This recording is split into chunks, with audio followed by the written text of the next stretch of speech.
Cellulose और glycogen. Starch alpha D glucose का polymer था। अमाइलोज और अमाइलोपेक्टिन से बना था। अमाइलोज वाटर सॉल्युबल होता है, जो 15 से 20% तक उसका कंपोनेंट होता है। अमाइलोपेक्टिन वाटर इनसॉल्युबल होता है, 80 से 85% कंपोनेंट अमाइलोपेक्टिन होता है। और जब भी स्टार्च बनता है तो अल्फा लिंक बनते हैं बहुत सारे। सेलुलोज में बीटा डी ग्लूकोज होता है, C1C4 लिंकेज होती है। और जब भी सेलुलोज का फॉर्मेशन होता है तो बहुत सारे बीटा लिंक बनते हैं जो कि आपस में ट्रांस होते हैं। और फिर बताया था मैंने ग्लाइकोजन। ग्लाइकोजन और ज्यादा ब्रांच होता है कंपेयर टू अमाइलोपेक्टिन। और एनिमल जिस फॉर्म में स्टार्च को अपनी बॉडी के अंदर स्टोर करते हैं for the future use is known as glycogen. ठीक है, तो अगला हेडिंग डालिए, chemical reaction of glucose and fructose. Chemical reaction of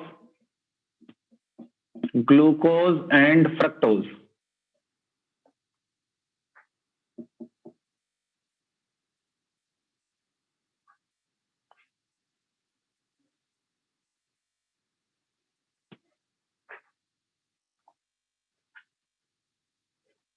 कुछ रिएक्शन सिमिलर हैं, कुछ रिएक्शन डिफरेंट हैं। जो रिएक्शन सिमिलर है पहले वो देखो।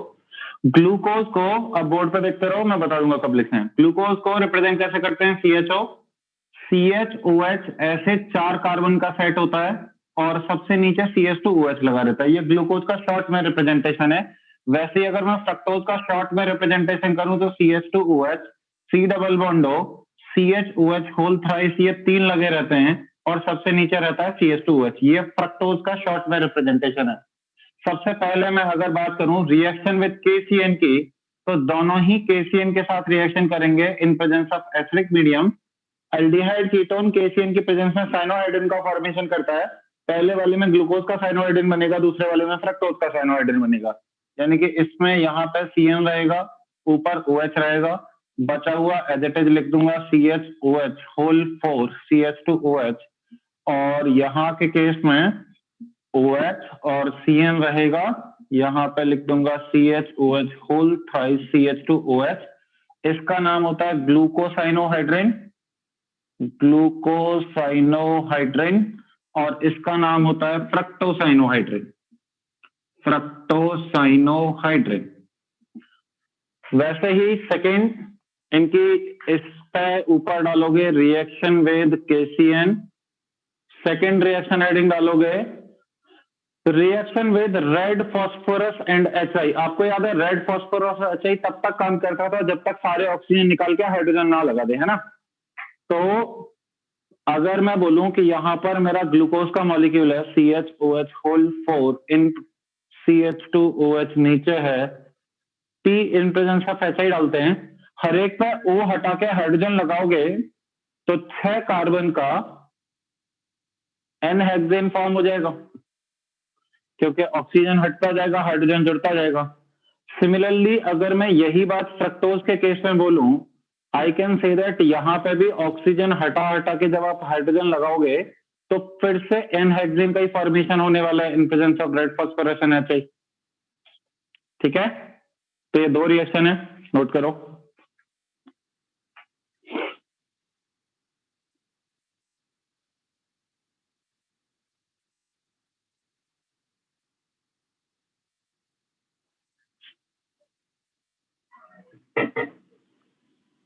सबको फॉन्ट साइज दिख रहा है ना अच्छे से?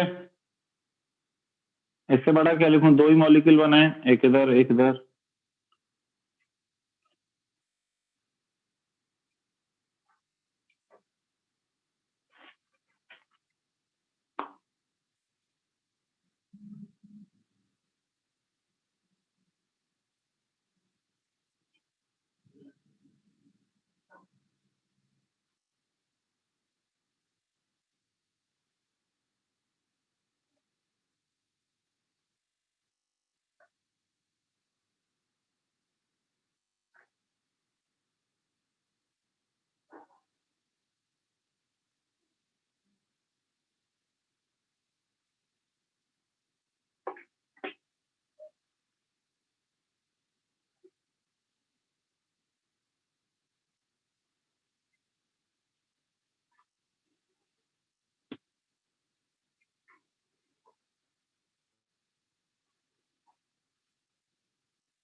जो लोग लेट आए उनके लिए नहीं रुकूंगा मैं, टाइम पर आए करो।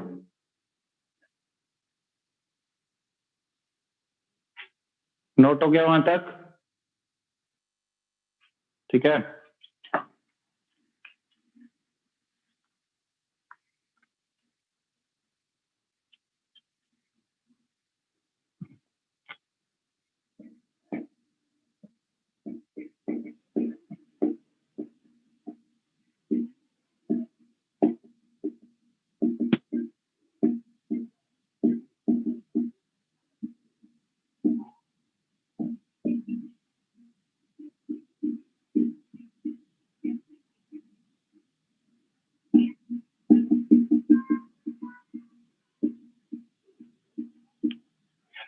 देखिए नेक्स्ट रिएक्शन, NH2OH के साथ रिएक्शन पड़ी थी हमने जिसमें ऑक्साइड का फॉर्मेशन होता था एल्डिहाइड कीटोन की। तो ऊपर एल्डिहाइड है, नीचे कीटोन है।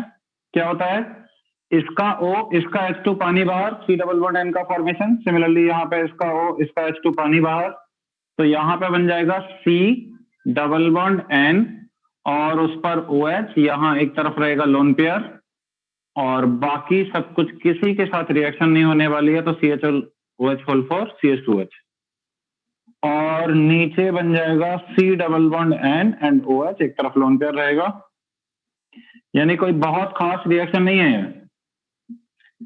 नाम क्या होगा इसका? इसका नाम होता है ग्लूकोक्साइन और नीचे वाले का नाम होता है फ्रक्टोज से बना हुआ है तो फ्रक्टोक्साइन। तो दोनों ग्लूकोज और फ्रक्टोज ऑक्साइन फॉर्मेशन करते हैं। नेक्स्ट रिएक्शन देखो, लिखना बाद में उसको। फोर्थ रिएक्शन है एसिटाइलेशन। ये ऐसी रिएक्शन है, देखिए भाई, सबसे पहले हमें क्या पता था? ग्लूकोज का मॉलिक्यूलर फॉर्मूला क्या होता है? C6H12O6। अब मुझे ये पता लगाना है कि ये जो ऑक्सीजन 6 हैं इनमें से कितने कितने ऑक्सीजन अल्कोहल बनाए हुए हैं। हम लोग डेफिनेशन पढ़ते हैं कि ये polyhydroxy optically active aldehyde ketone है। मेरे को अगर number of alcohol group determine करने हैं तो मैं इसका एसिटाइलेशन करा सकता हूं।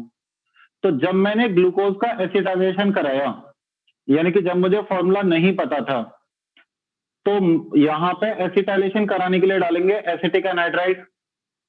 जितने अल्कोहल मॉलिक्यूल होंगे, जैसे मान लीजिए इसमें एक अल्कोहल मॉलिक्यूल हुआ नीचे वाला, तो ये अटैक करेगा इस पर और इसको बाहर निकाल देगा। इस वाले ऑक्सीजन से क्या कनेक्ट हो जाएगा? C डबल बॉन्ड CH3, जिसको आप AC ग्रुप बोलते हो, जिसको आप एसिटाइल ग्रुप बोलते हो। यानी कि नीचे मुझे क्या दिखेगा? CH2O से AC ग्रुप कनेक्टेड होगा। AC is nothing but C double bond CH3। ऐसे ही मैं कह सकता हूं बाकी चारों ऑक्सीजन से AC ग्रुप कनेक्टेड होगा। जो भी यहाँ पर अल्कोहल फॉर्म में रहे होंगे उन सब ने अटैक किया होगा, लेकिन एल्डिहाइड के साथ कोई रिएक्शन नहीं होगी। तो कैसे पता लगा है कितने अल्कोहल ग्रुप हैं? यहाँ पर कितने मोल कंज्यूम हुए।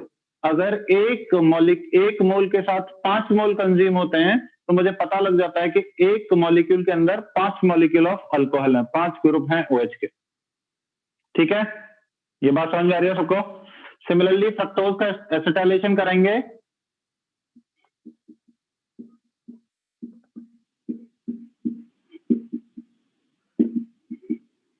Every OH will participate in acetylation process. C double bond OCH3, C double bond O, CHO, C double bond OCH3 whole thrice, and नीचे रहेगा CH2O, C double bond O and CH3। पूरा पूरा लिख दिया इस बार मैंने। तो अगेन यहाँ पे भी ये पता लगता है कि 5 फ्री OH हैं। तो जब भी स्ट्रक्चर डिटर्मिनेशन किया जाता है तो इस टाइप की प्रोसेस यूज की जाती है। If you have some formula, आप उसको टेस्ट में डालोगे और वेट डालोगे एसिटिक एनाइड्राइड का, कितना मोल कंज्यूम होंगे वो पता लगा लोगे, और जितना मोल कंज्यूम होगा उसके बेसिस पर आप आंसर कर दोगे कि इसके अंदर कितने OH ग्रुप मौजूद हैं। तो इस रिएक्शन से ये पता लगाया गया था ग्लूकोज के अंदर कितने OH होते हैं और फ्रक्टोज के अंदर कितने OH होते हैं। दोनों के अंदर 5-5 OH होते हैं। अच्छा, एक और बात, हम लोगों ने पढ़ा था ग्लूकोज पानी में साइक्लाइजेशन में चला जाता है, अल्फा और बीटा फॉर्म बनाता है। फ्रक्टोज पानी में साइक्लाइजेशन में चला जाता है। ये कैसे पता लगा था कि साइक्लिक स्ट्रक्चर मौजूद है? मतलब इसका भी तो डिटर्मिनेशन होना चाहिए। तो मैं बताता हूं आप लोगों को। फिफ्थ रिएक्शन पूछी जाती है कि बताइए इसकी रिएक्शन NaHSO3 के साथ कराएं तो क्या बनेगा, और एक रिएक्शन पूछी जाती है कि बताइए इसकी रिएक्शन सिर्फ बेस के साथ कराएं तो क्या बनेगा।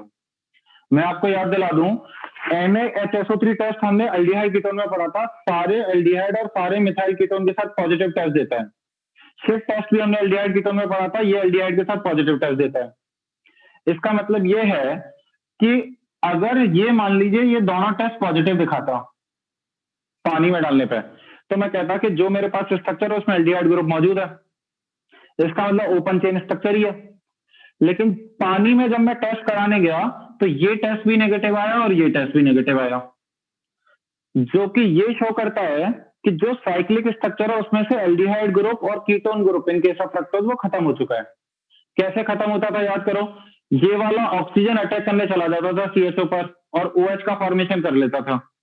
तो ये दोनों टेस्ट के नेगेटिव आने से कंफर्म होता है कि glucose exist in cyclic form in aqueous medium. ठीक, नोट करिए यहां तक।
फिफ्थ में ये बताया है, ये दोनों एल्डिहाइड के साथ पॉजिटिव टेस्ट देते हैं, बट ग्लूकोज के साथ नेगेटिव टेस्ट आ रहा था, which is the indication of absence of CHO group in aqueous medium.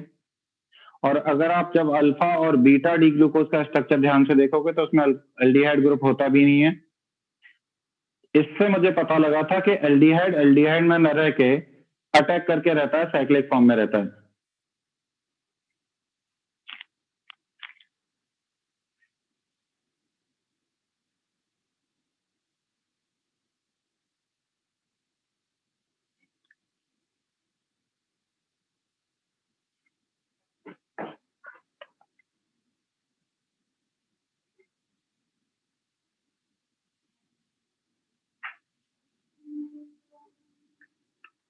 हाँ, यहाँ हाइड्रोजन तो हो गई, ये कहाँ जाएगा?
सिक्स, रिएक्शन विद NaBH4 या फिर LiLH4 भी ले सकते हैं, या फिर हम लोग H2PT भी ले सकते हैं।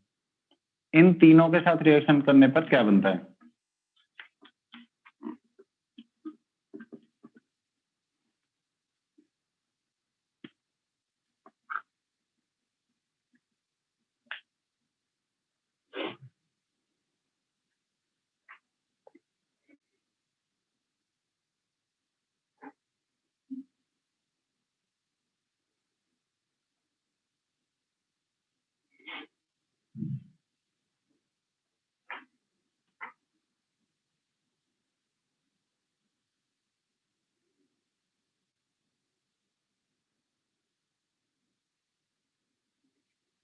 नोट कर लिया सब बच्चों ने?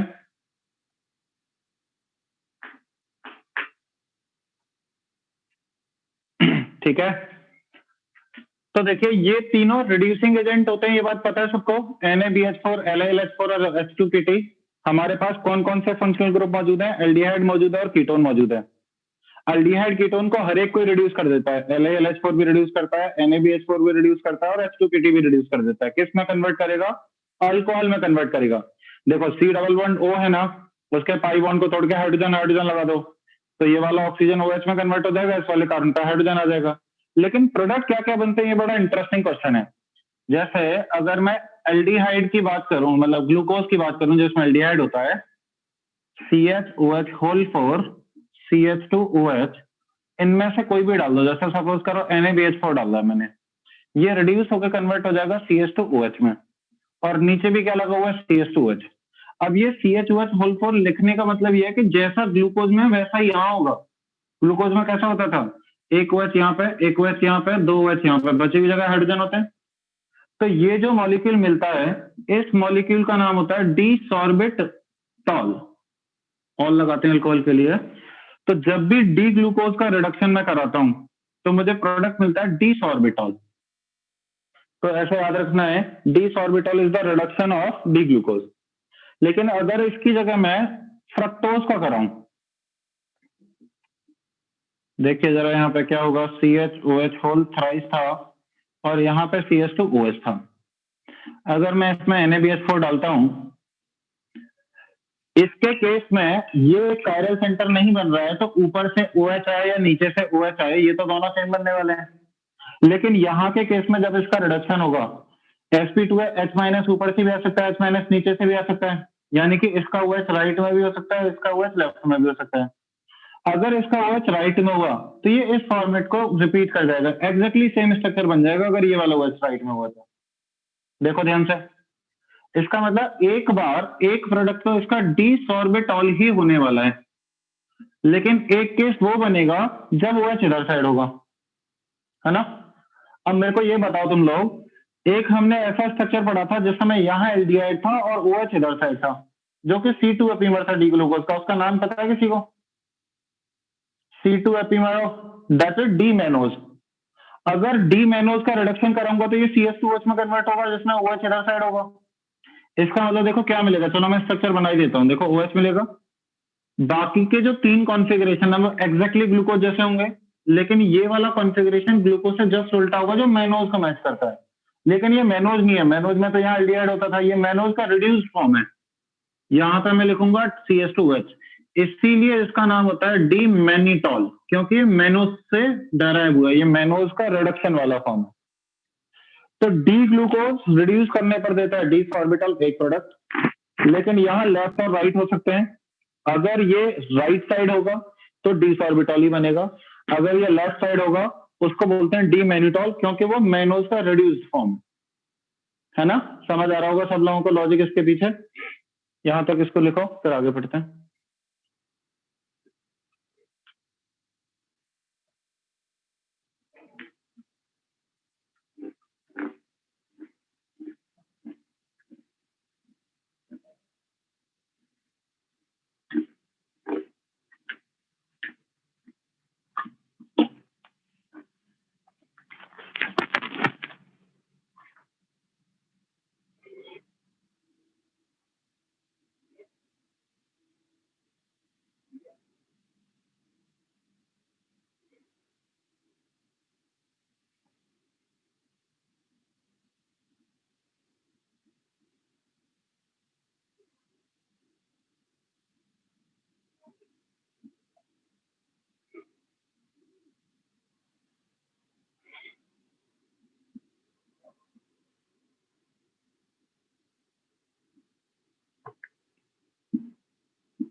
यहां तक मिटा दूं?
Everyone look on the board, note down करना बंद करो।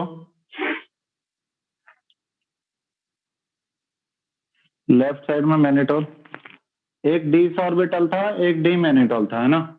7 देखो, reaction with bromine water. Bromine water एक वीक ऑक्सीडाइजिंग एजेंट होता है, ऐसा हमने हेलोफॉर्म वगैरह में पढ़ लिया था, है ना। तो ब्रोमीन वाटर क्या करता है, सिर्फ एल्डिहाइड को कार्बोक्सिलिक एसिड में ऑक्सीडाइज कर देता है, किसी भी अल्कोहल को ऑक्सीडाइज नहीं करता है, ना ही किसी भी कीटोन को ऑक्सीडाइज करेगा। तो अगर मैं ग्लूकोज के केस में ब्रोमीन वाटर डालूंगा तो अल्कोहल वही रहेंगे, सिर्फ सीएचओ कन्वर्ट हो जाएगा सीडोलेस में, जिसका नाम होता है ग्लूकोनिक एसिड, या फिर जिसको हम अल्डोनिक एसिड भी बोलते हैं। अगर आपसे कोई पूछता है कि फ्रक्टोज के साथ क्या रिएक्शन होगी, तो फ्रक्टोज तो कीटोन है, कीटोन को ऑक्सीडाइज करता नहीं है, तो अगर फ्रक्टोज के साथ रिएक्शन पूछी जाएगी तो लिख देंगे नो रिएक्शन। ठीक, जैसे bromine water weak oxidising agent है, वैसे डाइल्यूट HNO3 एक स्ट्रॉन्ग ऑक्सीडाइजिंग एजेंट होता है, ऐसा आप लोगों ने पढ़ लिया होगा अब तक कहीं ना कहीं पे, मैंने भी बताया हुआ है आप लोगों को। अब इसका फंक्शन यहाँ पे थोड़ा सा अलग है, इसलिए ध्यान देना सब लोग। HNO3 एल्डिहाइड को तो कार्बोक्सिलिक एसिड में कन्वर्ट करेगा, ये तो है। 1 डिग्री अल्कोहल मुझे कोई भी मिलेगा, उसको कार्बोक्सिलिक एसिड में कन्वर्ट करेगा, ये भी है। लेकिन 2 डिग्री अल्कोहल किसी भी 2 डिग्री अल्कोहल को कन्वर्ट नहीं करता है, नो रिएक्शन। ठीक है, अगर फ्रक्टोज और इनके साथ रिएक्शन पूछी जाती है तो।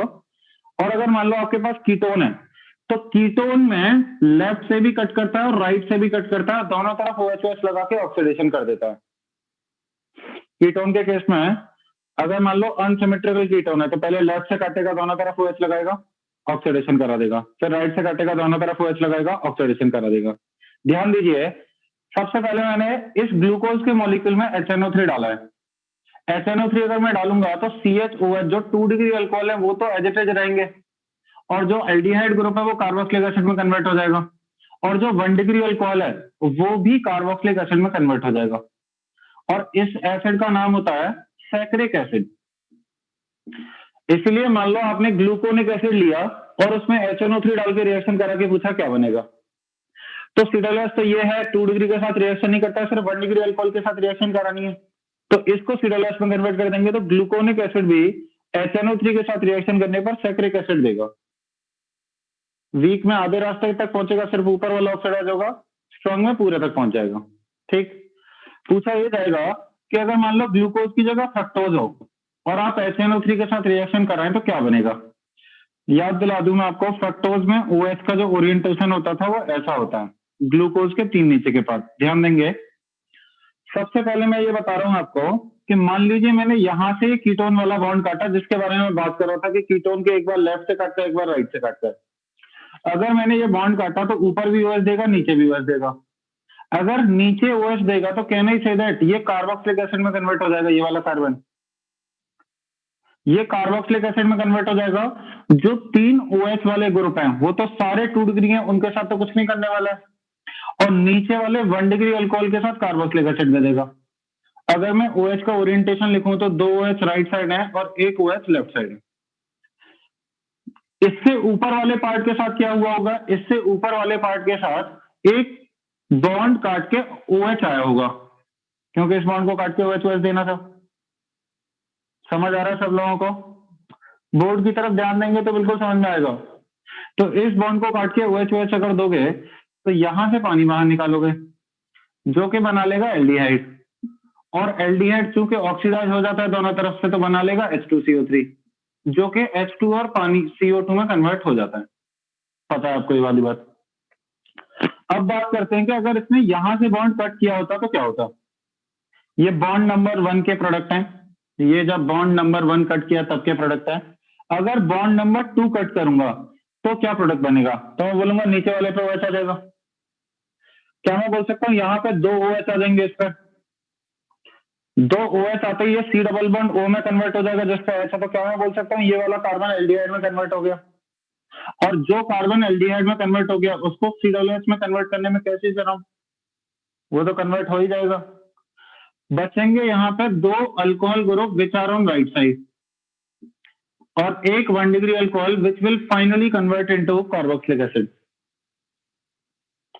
What will happen to the counterpart? जो ऊपर वाला पार्ट है इसको नीचे की तरफ से OH मिलेगा तो ये वाला C double bond carboxylic acid में कन्वर्ट हो जाएगा, तो मैं नीचे लिख दूंगा कार्बोक्सिलिक एसिड बॉन्ड। ये मेरा 1 डिग्री अल्कोहल है जो कि कार्बोक्सिलिक एसिड में कन्वर्ट हो जाएगा, तो ये मिल जाएगा।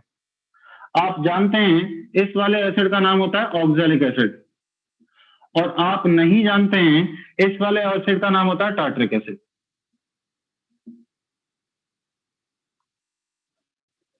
तो फ्रक्टोज HNO3 के साथ ऑक्सीडेशन करने पर एक प्रोडक्ट ये, एक CO2 जो कि इनऑर्गेनिक है जिसको मानता नहीं हो प्रोडक्ट है, एक टार्टरिक एसिड और एक ऑक्सैलिक एसिड प्रोड्यूस करता है। अब अगर आप पहले यहां तक नोट करो,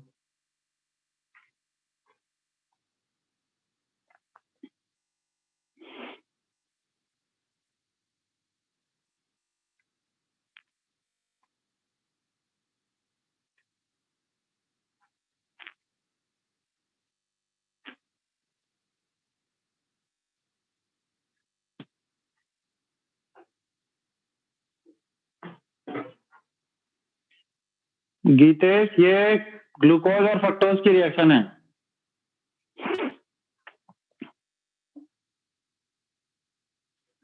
ग्लूकोज के साथ होगा, इधर कीटोन है तो किसी के साथ कुछ नहीं होता, नो रिएक्शन।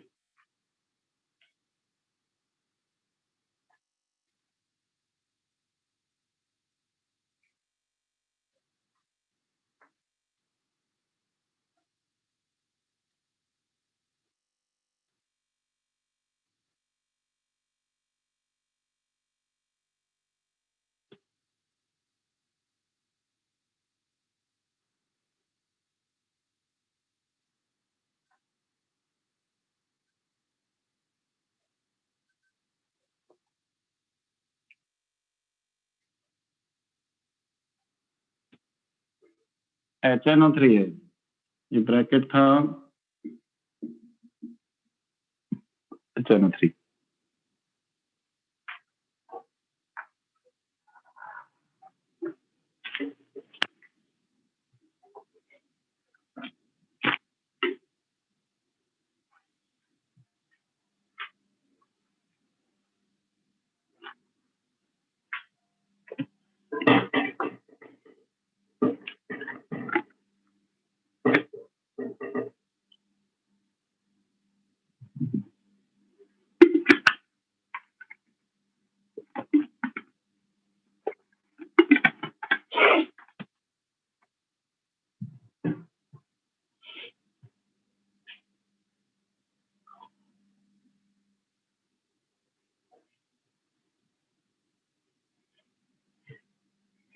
सेकेंड बॉन्ड को काट के ऊपर OH दोगे तो COOH में कन्वर्ट, और 1 डिग्री अल्कोहल एक साथ नहीं काटने दोनों, या तो फर्स्ट काटो या सेकंड काटो। सेकंड काटेंगे तो ऊपर यहाँ OH आएगा तो COOH, और 1 डिग्री ऑक्सीडाइज हो जाएगा COOH में।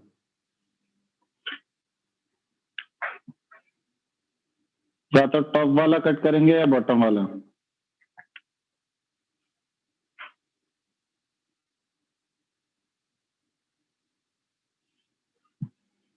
Only cut this second bond, OH OH जोड़ो ऊपर भी नीचे भी। आप लोग स्मार्ट ना बन के इसको पार्ट्स में कर सकते हो कि यहाँ पर ये कार्बन मान के OH यहाँ था, OH यहाँ आया, H यहाँ आया, बचे हुए 2 बॉन्ड थे और ये 1 डिग्री अल्कोहल था। यहाँ से पानी बाहर निकला, एल्डिहाइड बना, फिर ऑक्सीडाइज करा हुआ तो एल्डिहाइड का कार्बोक्सिलिक एसिड, 1 डिग्री का कार्बोक्सिलिक एसिड और 2 OH ऐसे रहेंगे क्योंकि वो दोनों 2 डिग्री थे। समझ आया जो लोग पूछ रहे थे?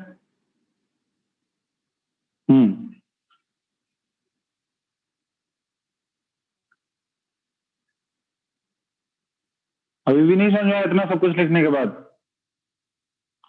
करा के देखो, थोड़ा सा हाथ पैर चलाओ, को कट करो, दोनों तरफ OH प्रोड्यूस करो, पानी बाहर निकालो, कुछ करो पेन से।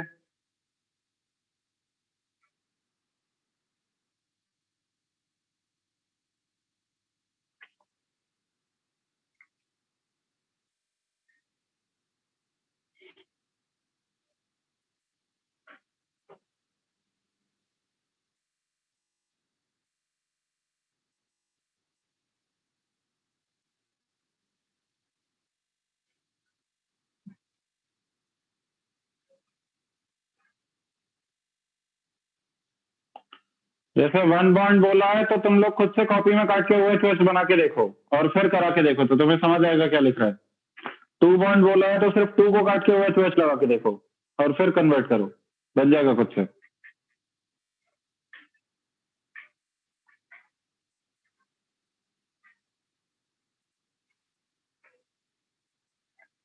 Yes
Can I remove this right side part?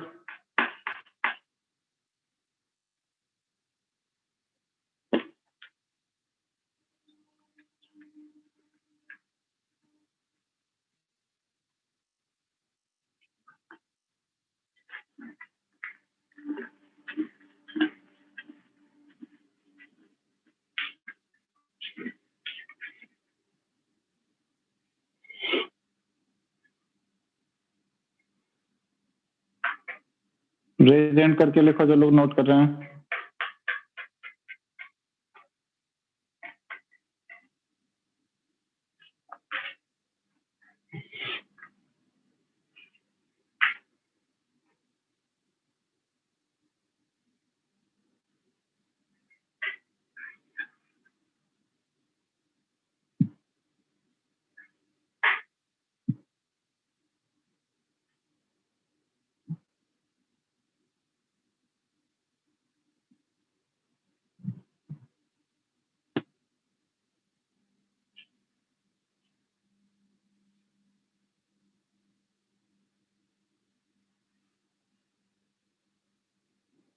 कुछ लोग ज्यादा ही स्लो लिखते हैं।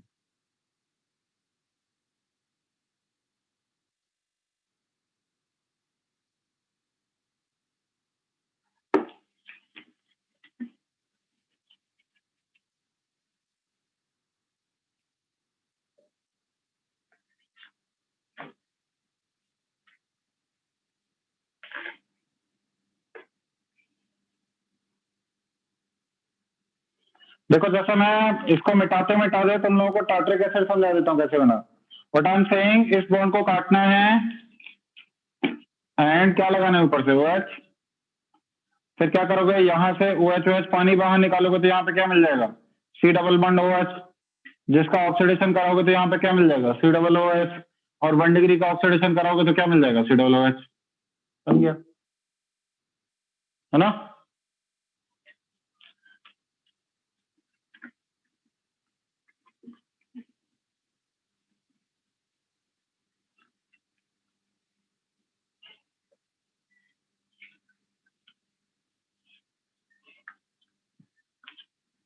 नेक्स्ट रिएक्शन इज, हेडिंग डालिए है रिएक्शन विद बेस। अब बेस जनरली इसमें कैल्शियम हाइड्रोक्साइड या फिर सोडियम हाइड्रोक्साइड लेते हैं, और इसको ध्यान से समझना क्योंकि अगली रिएक्शन इस पर डिपेंडेंट है। लुक, यहां पर अगर आप एल्डिहाइड बनाते हो तो ग्लूकोज में एल्डिहाइड ऊपर लगा दूंगा, बचा हुआ OH यहाँ पे होगा, और नीचे जो कॉन्फ़िगरेशन आपको याद है ना, लुक ऑन द बोर्ड, ऐसा मैंने बना लिया। जब भी मैं इसमें बेस डालता हूं तो एक रिवर्सिबल केमिकल इक्विलिब्रियम सेटअप होता है। मैं बहुत कुछ ज्यादा नया नहीं बता रहा हूं, मैं बता रहा हूं आपको कीटोनॉल के बारे में। हमें पता है OH माइनस की प्रेजेंस में कीटोनॉल होता है। देखो ये आपको क्या सिस्टम दिख रहा है, कीटो, इसके साथ अल्फा हाइड्रोजन ये है, अगर अल्फा पर H हो तो कीटोनॉल टॉटोमरिन हो सकती है। यानी क्या होता था, H यहां चला जाएगा, बॉन्ड यहां जाएगा, इसका कीटोनॉल कराऊंगा तो OH यहां पे होगा, बीच में डबल बॉन्ड आ जाएगा, और इस कार्बन पर भी OH रहेगा, और नीचे वाले कार्बन का ओरिएंटेशन में H इधर साइड, OH यहाँ पे, और बचा हुआ ग्लूकोज का पार्ट। ये वापस अगर आप इस सिस्टम को देखोगे ऐसे तरीके से तो क्या है, अल्कीन पर OH लगा हुआ है, यानी इनॉल फॉर्म है, इनॉल तुरंत कीटो में चेंज होना चाहेगा। अगर ये तुरंत कीटो में चेंज होगा तो हाइड्रोजन वापस यहाँ आएगा और बॉन्ड ऊपर जाएगा। लेकिन मजेदार बात यह है कि जब हाइड्रोजन यहाँ आएगा तो वो दोनों तरफ से आ सकता है, लेफ्ट से भी राइट से भी, क्योंकि इस समय तो प्लेनर है ना, प्लेनर पे दोनों साइड से आ सकता है, इधर फ्रॉम लेफ्ट और फ्रॉम राइट। अगर दोनों साइड से आ सकता है तो आप अज्यूम करिए एक बार आया लेफ्ट साइड से, यानी H यहां पर है, OH यहां पर है, बचा हुआ स्ट्रक्चर ऐसा है, ये H है, ये CH है, और पूरा नीचे ग्लूकोज का स्ट्रक्चर सेम। अगर ये लेफ्ट साइड से है तो वापस मैं बोल सकता हूं ग्लूकोज का फॉर्मेशन हो जाएगा। अगर ये मेरा डी ग्लूकोज है, व्हाट आई कैन से, वापस डी ग्लूकोज का फॉर्मेशन हो जाएगा। लेकिन अगर ये राइट साइड से आया होता, हाइड्रोजन हाइड्रोजन राइट साइड में हो, OH लेफ्ट में हो, ये OH और H बाकी ग्लूकोज वाले हैं, तो क्या मैं बोल सकता हूं ग्लूकोज का C2 एपीमर बन जाता, क्योंकि सिर्फ कार्बन नंबर 2 पे H और OH बदल जाते। तो इसको क्या बोलूंगा, किसका फॉर्मेशन हो गया, डी मेनोज का। लेकिन एक काम और हो सकता था, जैसे आपने ये बोला है ना कि इस वाले डबल बॉन्ड पे OH है, वैसे आप ये भी तो देखो, इस वाले डबल बॉन्ड पे ये वाला OH है, ये भी तो इनॉल फॉर्म है, और अगर मैं इसका कीटो बनाता हूं तो बॉन्ड नीचे आएगा, हाइड्रोजन ऊपर जाएगा, बॉन्ड नीचे आएगा तो ये C डबल बॉन्ड O में कन्वर्ट हो जाएगा, हाइड्रोजन ऊपर जाएगा तो ये CH2OH में कन्वर्ट हो जाएगा। अब यहां लेफ्ट राइट का कोई मतलब नहीं है क्योंकि ये कायरल सेंटर नहीं है, और नीचे वाला पूरा जो कॉन्फ़िगरेशन होगा वो ग्लूकोज जैसा होगा। बताइए इस मॉलिक्यूल का नाम, फ्रक्टोज। तो यहां पे मैं बोलूंगा डी फ्रक्टोज हो जाएगा। एक बहुत अच्छी बात बताता हूं आपको, जैसे मैंने इस कीटोन को मान के अल्फा के साथ कीटोनॉल कराई है और डबल बॉन्ड पे 2 OH बनाया और प्रोडक्ट बना लिए 3, वैसे ही आप इसको कीटोन मानो, इसको अल्फा H मानो, इसको ऊपर ले जाओ, डबल बॉन्ड नीचे ले आओ, तो मैं बोल सकता हूं एच अब लेफ्ट राइट दोनों तरफ आ जाएगा, एक फ्रक्टोज बनेगा, एक फ्रक्टोज का C3 एपीमर बनेगा, और जब डबल बॉन्ड यहां होगा तो ये वाला OH कीटोन में कन्वर्ट हो सकता है। तो जैसे कीटोन, जैसे ये C डबल बॉन्ड ग्रुप 1 से 2 पर मूव करके आया, वैसे ये 2 से 3 पर मूव कर जाएगा, 3 से 4 पे मूव करता है, 4 से 5 पे मूव करता है, 5 से 6 पे मूव करता है, ऐसे चेन में पूरा नीचे उतर जाता है। लेकिन बाकी के फ्रैक्शन बहुत ही स्मॉलर अमाउंट में मिलते हैं, इसलिए मैं उनको लिखता नहीं हूं। अब आपको ये क्वेश्चन पूछने का पूरा अधिकार है कि भाई साहब ये बताइए, अगर मैं आपसे कभी ये क्वेश्चन पूछूं कि मेरे पास फ्रक्टोज का मॉलिक्यूल है और नीचे सब कुछ ऐसा है, मैं इसमें टॉलरेंस डालूं तो बताइए क्या रिएक्शन होगी। तो टॉलरेंस रिएक्शन तो करता नहीं था कीटोन के साथ, लेकिन हम लोगों ने ऐसा पढ़ा हुआ है कि पॉजिटिव टेस्ट देता है इसके केस में।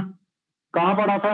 मैंने पढ़ाया था यहाँ पे कि भाई बीटा डी जब मैं यहाँ पे बनाता था OH और H, और फाइनली यहाँ पे जो ग्रुप लगे रहेंगे, ये एक रिड्यूसिंग शुगर होती थी। याद आया आप लोगों को? क्या बताया था मैंने? यहाँ पे था CH2H। क्या बताया था मैंने इसमें? इसमें मैंने ये बताया था कि ये यहाँ पर जब कीटोन बनेगा वापस, ये फिर भी रिड्यूसिंग हो जाता है। आंसर बताऊं मैं इसका कि कीटोन होने के साथ साथ रिड्यूसिंग क्या है? टॉलन्स और फेलिंग्स दोनों ही बेसिक मीडियम में यूज किए जाते हैं। एल्डिहाइड कीटोन में मैंने साइड में OH माइनस लिखा होगा। और अगर बेसिक मीडियम है तो फ्रक्टोज होगा। मान लो फ्रक्टोज ले लिया तुमने, तो फ्रक्टोज अब इसके साथ कीटोनॉल करके पहले ये बना लेगा और फिर वो कीटोनॉल करके ग्लूकोज बना लेगा। ग्लूकोज में एल्डिहाइड मिल जाएगा जो टॉलरेंस को रिड्यूस करके सीडोएच में कन्वर्ट हो जाएगा। इसका मतलब टॉलरेंस और फेलिंग्स रिड्यूस हो गए ना। तो फ्रक्टोज कैसे रिड्यूस करता है? फ्रक्टोज पहले कीटोनॉल करके ग्लूकोज में कन्वर्ट होता है और ग्लूकोज में एल्डिहाइड ऑक्सीडाइज हो जाता है, टॉलरेंस और फेलिंग्स रिड्यूस हो जाते हैं। This is the proper logic behind this oxidation and reduction mechanism. कितने लोगों को ये बात समझ में आई? तो अगर आपसे अब ये पूछे कि भाई साहब ये बताओ फ्रक्टोज में तो कीटोन है, फ्रक्टोज कैसे टॉलरेंस और फेलिंग्स के साथ रिएक्शन कर रहा है? तो आप क्या आंसर दोगे? फ्रक्टोज बेसिक मीडियम में कीटोनॉल करके पहले इसमें बदलेगा, फिर कीटोनॉल करके ग्लूकोज में बदलेगा, वो टॉलरेंस और फेलिंग के साथ रिएक्शन करके रिड्यूस कर देंगे उसको। यही है आप लोगों के CRQ के क्वेश्चन नंबर 5 का आंसर। क्या पूछा है? Fructose contains a ketonic group yet it reduces Fehling solution and tolerance reagent Y। Y का पूरा एक्सप्लेनेशन लिखा हुआ है। ठीक है, आई होप समझ आ गया होगा सब बच्चों को। नोट करिए इसको पूरा।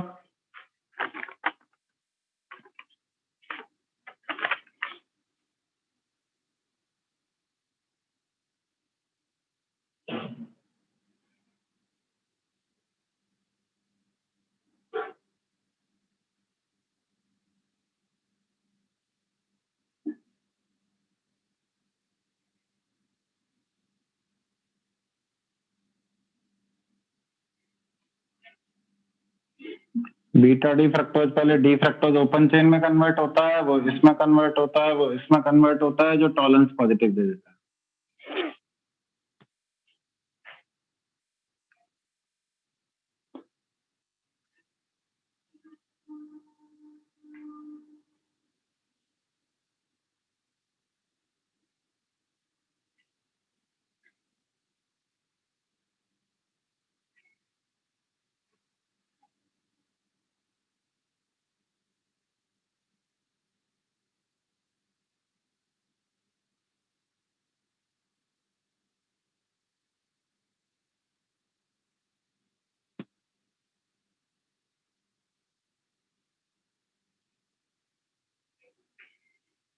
अरे आयुष गुप्ता बेटा पढ़ लिया तुम्हारा क्वेश्चन।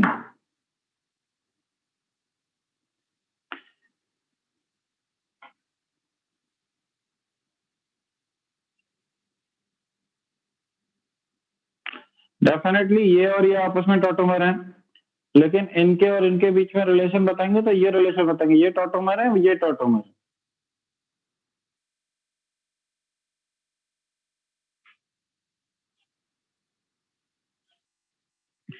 इसमें और इसमें एपीमर वाला रिलेशन बताते हैं, नॉट लाइक जैसे टॉटोमर वगैरह होता है।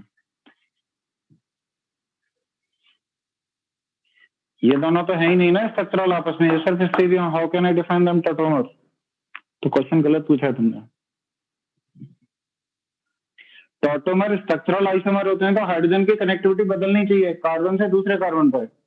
डी ग्लूकोज डी मेनोज सारे एटम वही हैं, बस स्टीरियो केमिस्ट्री में चेंज है, तो they are stereoisomer not structural.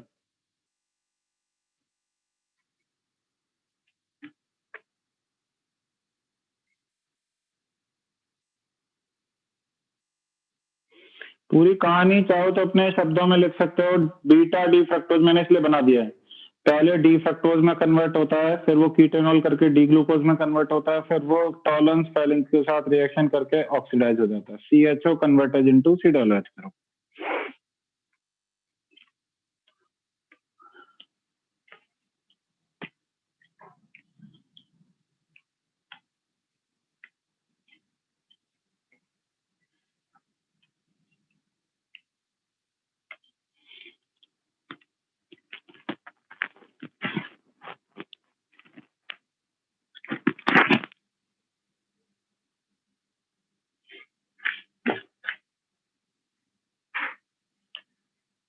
Last reaction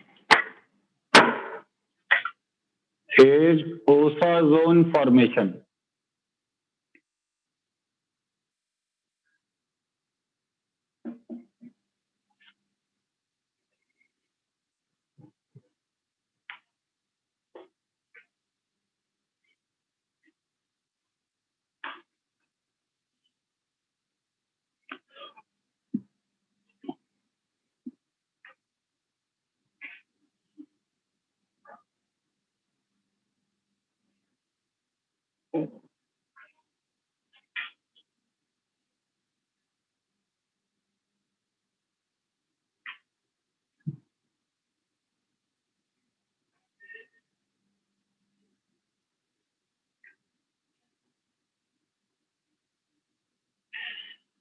you will never ask, मतलब आपको कभी इस टाइप की चीजें नहीं पूछी जाएंगी कि नंबर ऑफ प्रोडक्ट कितने बनेंगे, वो तो बहुत सारे हैं क्योंकि पूरा नीचे तक ट्रेवल करता है, कॉन्सेंट्रेशन बेस से कम होगा। आपको ये पता होना चाहिए ग्लूकोज में डालेंगे तो तीनों बनते हैं मेजरली, फ्रक्टोज ग्लूकोज मैनोज। वापस से अच्छा कोई पूछे फ्रक्टोज में डालेंगे तो क्या बनेगा, फिर भी आप आंसर यही दोगे ग्लूकोज फ्रक्टोज मैनोज, क्योंकि अगर इसमें कन्वर्ट हुआ तो फिर तो तीनों बन सकते हैं ना। कोई पूछे मैनोज में डालेंगे तो क्या आंसर होगा, तो मैनोज फ्रक्टोज ग्लूकोज, क्योंकि मैनोज इसमें कन्वर्ट होगा और ये तीनों में चला जाता है।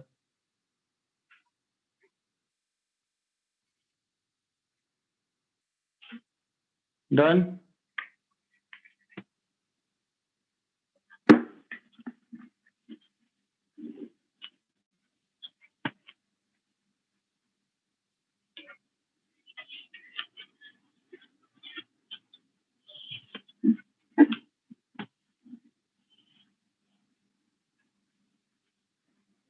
सी ओसाजोन फॉर्मेशन पे मीन्स में बहुत साल से क्वेश्चन आता रहता है। तो सपोज करो आपके पास ग्लूकोज हो, यहाँ पे OH HOH विद ओरिएंटेशन बना रहा हूँ, नीचे पार्ट सेम है। ये होता है रिएक्शन विद फिनाइल हाइड्रोजन। सुनिए, एसिडिक मीडियम में अगर मैं रिएक्शन कराऊंगा तो सबसे पहले NH2G वाली रिएक्शन होगी। NH2G वाली रिएक्शन होगी तो मैं बोल सकता हूँ CHN NHPH, नीचे यहाँ पे रहेगा OH और H और OH और पूरा स्ट्रक्चर सेम। दो काम सोच रहे हैं, जैसे यहाँ पे आपने कीटोन सोचा था वैसे ये डबल बॉन्ड टाइप का स्ट्रक्चर है जो कि कीटोन जैसा ही है, उसके लिए अल्फा हाइड्रोजन है। तो अगर मैं यहाँ पे टॉटोमरिन कराऊंगा तो ये बॉन्ड नीचे शिफ्ट हो जाएगा और ये वाला हाइड्रोजन नाइट्रोजन पे चला जाएगा जैसे ऑक्सीजन पे जाता था। तो 1,3 टॉटोमरिन कराऊं तो यहाँ ये आ जाएगा डबल बॉन्ड इन दोनों के बीच में, OH यहाँ रहेगा, यहाँ सिंगल बॉन्ड आ जाएगा, ये बनेगा NH NHPH और नीचे का स्ट्रक्चर ये। सिस्टम हीटेड होता है, पेरीसाइक्लिक मैकेनिज्म कराएंगे।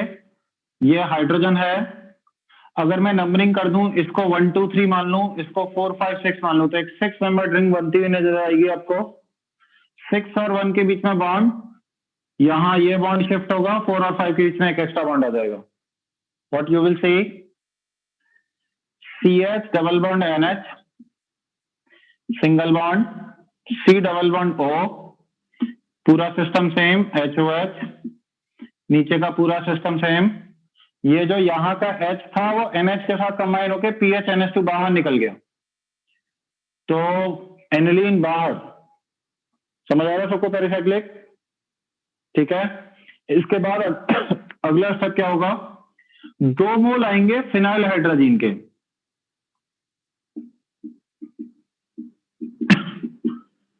यहां से पानी बाहर, NH2G वाली रिएक्शन, और जैसे NH2G वाली रिएक्शन से पानी बाहर निकलता है वैसे ही यहाँ पे NH2G वाली रिएक्शन से अमोनिया बाहर निकलेगा। 1 मोल अमोनिया बाहर, 1 मोल पानी बाहर। क्या बनेगा, CH double bond N NHPH, C double bond N NHPH, नीचे रहेगा H OH और ऐसा सिस्टम। ये जो प्रोडक्ट बनता है इसका नाम होता है ओसाजोन। ठीक है, यहाँ पे इससे रिलेटेड 3 क्वेश्चन पूछे जाते हैं बस। पहला क्वेश्चन सुनिए, पहला क्वेश्चन पूछा जाता है बताइए फिनाइल हाइड्रोजन के कितने मोल कंज्यूम हुए। अगर कोई सीधे सीधे प्रोडक्ट याद कर लेता है तो उसको लगता है 2 मोल कंज्यूम हुए, लेकिन अगर मैं रिएक्शन देखूंगा तो आप ध्यान से देखिए 3 मोल कंज्यूम हुए होंगे, क्योंकि 1 मोल बीच में बाहर निकल जाता है। ठीक, दूसरा क्वेश्चन पूछा जाता है कि ये जो प्रोडक्ट बना है, जैसे इस वाले एच ने यहाँ पे कीटोनॉल करके ये किया था, पेरिसाइक्लिक हुई थी, वैसे ही आगे इस वाले एच ने नाइट्रोजन पे जाके डबल बॉन्ड, यहाँ ऐसा काम क्यों नहीं हुआ, आगे क्यों नहीं बना? आगे बनता तो फिर ये दोनों के साथ रिएक्शन हो जाती, फिर नेक्स्ट वाले के साथ रिएक्शन हो जाती, ऐसे पूरा नीचे जाना चाहिए था ना। आप मेरी बात समझ रहे हो? मैं ये बोल रहा हूँ आपसे, जैसे मैंने यहाँ कहा कि ये वाला एच यहाँ जाएगा और नीचे बॉन्ड आएगा, ऐसा यहाँ क्यों नहीं हुआ? ये वाला बॉन्ड यहाँ जाएगा, बॉन्ड नीचे आएगा। इसका आंसर ये है, इसका आंसर ये है कि इसका अगर 3D स्ट्रक्चर बनाता हूं तो ये बनेगा सी एच, यहां पे रखो N, double bond C H, carbon, double bond N, N H, इससे पीएच कनेक्टेड है और इस वाले से एनएच पीएच कनेक्टेड है। देखो ये वाला जो एनएच पीएच है ना, वो मैंने यहां रखा है, फिर उसके बाद अगला नाइट्रोजन आ रहा है, यानी ये इस वाले नाइट्रोजन की बात कर रहा हूं, फिर डबल बॉन्ड सी एच आ रहा है, फिर कार्बन जिसके नीचे पूरा स्ट्रक्चर रिपीटेड है, फिर डबल बॉन्ड एन आ रहा है, यानी कि मैं इस सी डबल बॉन्ड एन की बात कर रहा हूं, फिर उसके बाद एनएच आ रहा है, पीएच आ रहा है, तो यहाँ हाइड्रोजन बॉन्डिंग होने लग जाती है और 6 मेंबर्ड का किलेट बन जाता है, विच इज स्टेबल, इसलिए ये रिएक्शन फर्दर नहीं जाती है। आया एक्सप्लेनेशन समझ में? रिएक्शन इतने के बाद ही क्यों रुकी। तीसरा इंपोर्टेंट क्वेश्चन, बताइए ऐसे कौन कौन से मॉलिक्यूल हैं जो सेम ओसाजोन फॉर्म करेंगे। सेम ओसाजोन फॉर्मेशन का मतलब यह है कि जितने भी नीचे कार्बन बचे हैं उन सबका स्टीरियोकेमिस्ट्री सेम होना चाहिए। अगर मैं ग्लूकोज को देखूं तो मैं बोल सकता हूं ये वाला कार्बन रिएक्शन में पार्टिसिपेट किया, ये वाला रिएक्शन में पार्टिसिपेट किया है, ये वाला कार्बन रिएक्शन में पार्टिसिपेट नहीं किया है। यानी कि ऐसे स्ट्रक्चर जो ग्लूकोज के साथ नीचे से यहां से सेम है, वो सारे सेम ओसाजोन बनाने वाले हैं सेम टाइप की रिएक्शन करके। ऐसे कौन कौन के से स्ट्रक्चर होते हैं याद करो। ऊपर के 2 कार्बन में डिफरेंस हो, नीचे सबको सेम हो। अगर आप अच्छे से याद करोगे तो 3 मॉलिक्यूल होते हैं, एक डी ग्लूकोज, एक डी मैनोज और एक डी फ्रक्टोज। इन तीनों में बस शुरुआत के 2 कार्बन में फर्क होता है, बाकी नीचे से एग्जैक्टली आइडेंटिकल होते हैं। तो मैं बोल सकता हूं they will form exactly same osazone. ये बिल्कुल एग्जैक्टली सेम ओसाजोन बनेंगे क्योंकि नीचे वाले सारे कार्बन की स्टीरियोकेमिस्ट्री सेम है। तीसरा इंपोर्टेंट क्वेश्चन ये पूछा जाता है, ये नोट करिए, फिर आगे बढ़ते हैं।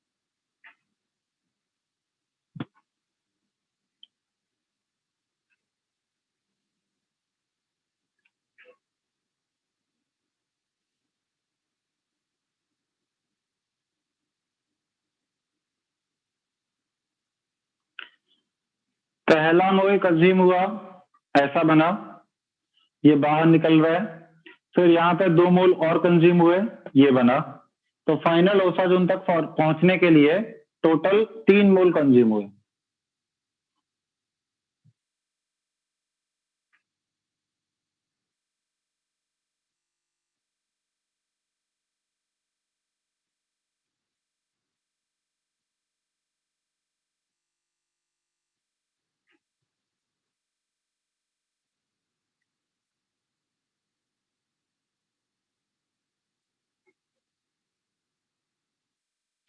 बेटा नोट तो करो कि सोच विचार में ही मॉलिक्यूल्स देख के चिंताजनक स्थिति क्यों जता रहे हो।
तीनों बातें लिखनी है आपको, 3 नोट पॉइंट लिखने हैं लास्ट में। पहला, total number of mole consumed of phenyl hydrazine 3। दूसरा, because of formation of 6 membered chelate this reaction will not go in forward direction any more. तीसरा, D glucose, D mannose and D fructose all have same stereo configuration below these carbon atom at carbon number 3, 4, 5, 6. So that's why they will form exactly same oxazone. खाना मना है class के दौरान, भगा दूंगा यहां से। तमीज से क्लास करो।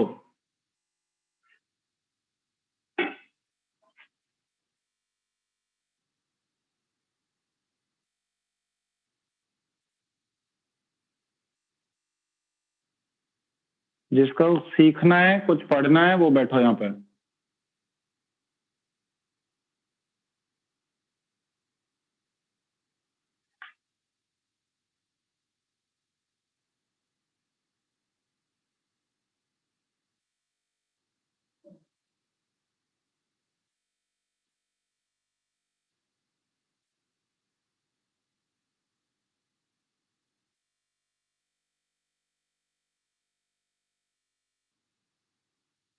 So this is all about carbohydrate.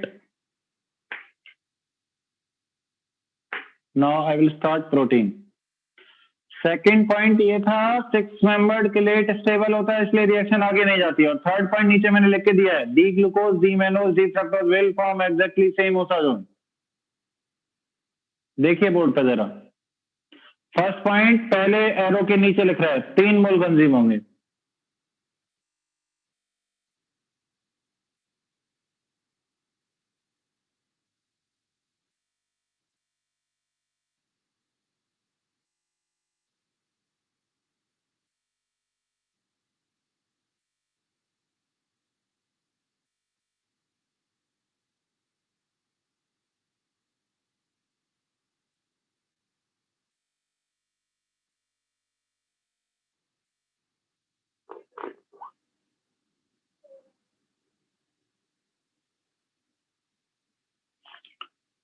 What is the use of osazone? Use whose नहीं पूछा जाता, ये पूछा जाता है बनता कैसे है।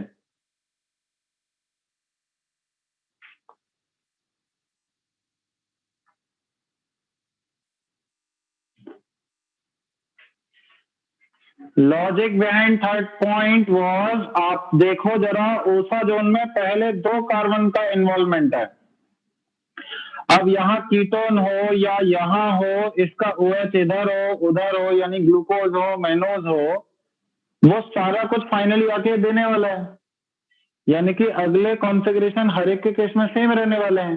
इसका मतलब ये तीनों का, अगर मैं ये उठाऊंगा तब भी ये बनेगा, मैनोज उठाऊंगा तब भी ये बनेगा, फ्रक्टोज उठाऊंगा तब भी ये बनेगा। इसका मतलब तीनों का सेम उत्सर्जन आएगा। अब मान लो गैलेक्टोज उठा लो, जो कि C4 एपीमर होता था, तो कार्बन नंबर 4 तो चेंज हो जाएगा ना। ग्लूकोज का कार्बन नंबर 4 अलग होगा, और ग्लूकोज का जो ओसाजोन बनाओगे उसका कार्बन नंबर 4 अलग होगा। गैलेक्टोज का जो ओसाजोन बनाओगे उसका कार्बन नंबर 4 अलग होगा। तो बोल सकते हो दोनों डिफरेंट बनेंगे, सेम नहीं बन सकते। कितने लोग बचे हैं नोट करने के लिए?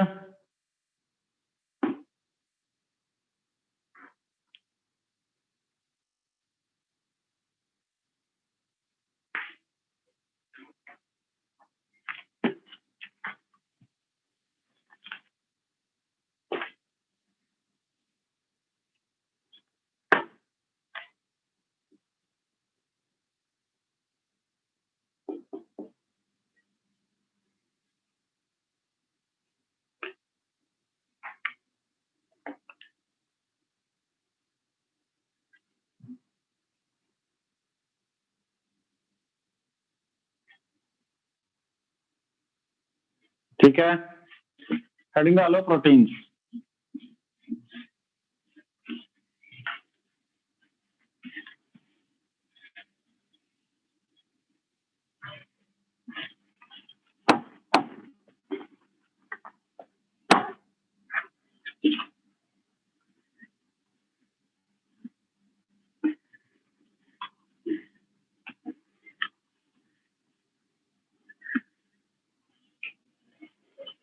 सी। नेक्स्ट सेक्शन देखते हैं। जितनी भी प्रोटीन होती हैं वो सारी अमीनो एसिड से बनी होती हैं। और मैं आपको इंटरेस्टिंग फैक्ट बता दूं, सारी प्रोटीन्स अल्फा अमीनो एसिड से बनी है। अमीनो एसिड क्या होते हैं? ऐसे कंपाउंड जिनमें अमीन फंक्शनल ग्रुप हो और एसिड फंक्शनल ग्रुप हो। तो अगर एसिड अगर मैं यहां ले लूं, कार्बन यहां पे अगर NH2 हो तो उसको अल्फा अमीनो कहूंगा, ये बीटा होता है, ये गामा होता है, ये डेल्टा होता है। ऐसे करके बहुत सारे अमीनो एसिड हो सकते हैं, लेकिन सिर्फ वो अमीनो एसिड जिनके अल्फा कार्बन पे NH2 होता है, सारी प्रोटीन उन्हीं से बनी है। ठीक, यानी इस नेचर में जितनी प्रोटीन पाई जाती है वो सारी अल्फा अमीनो एसिड है। अब ये जो अल्फा अमीनो एसिड होता है, इसमें देखो प्रोटीन ऐसा तो है नहीं है सिर्फ एक ही प्रोटीन होगी। प्रोटीन डिफरेंट डिफरेंट टाइप की होती हैं। तो यहां पर डिफरेंट डिफरेंट अमीनो एसिड होता है। डिफरेंट डिफरेंट अमीनो एसिड में आर जो है अलग अलग ग्रुप हो सकता है हाइड्रोजन हो सकता है मिथाइल हो सकता है और कुछ ग्रुप हो। उसके अकॉर्डिंग इस अमीनो एसिड का नाम होता है। अब इसका अगर मैं पॉलीमराइजेशन कर दूंगा तो मेरे को प्रोटीन मिल जाएगा। तो व्हाट कैन आई से?